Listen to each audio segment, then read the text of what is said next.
ឆ្មក់បាញ់ប្រហាង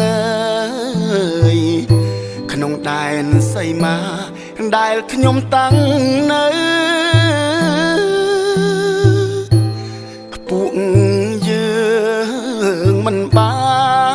នចូលដីសត្វត្រូវម្ដេចចោលខុសខើបំពៀនរំលោភ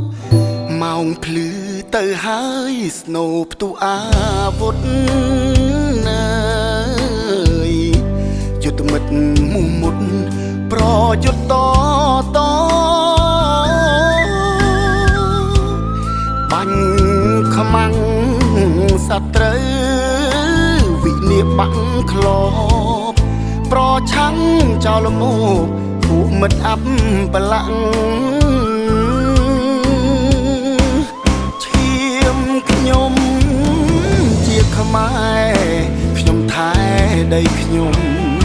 ហេតុអ្វីបនលំជារបងអ្នក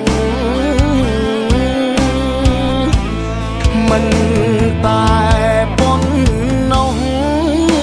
លួចបាញ់ពួនស្ទាក់រូបខ្ញុំបានស្ម័គ្រពាក់លីជីវិតទឹកចិត្តកងទ័ពបដិញ្ញាការពី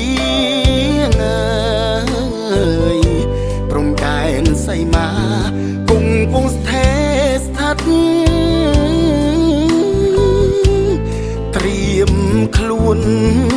ជាស្រេចចំពោះអមិត្តហ៊ានបដូរជីវិតការពារទឹកដី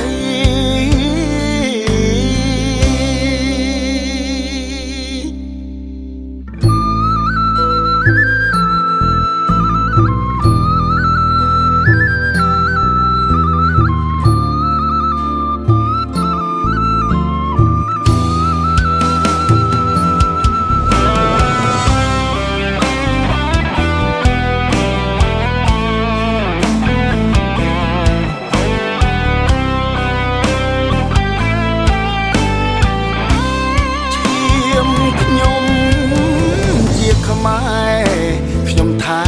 ដីខ្ញុំហេតុអ្វីបនលំជារបងអ្នកមិនតែប៉ុណ្ណោះ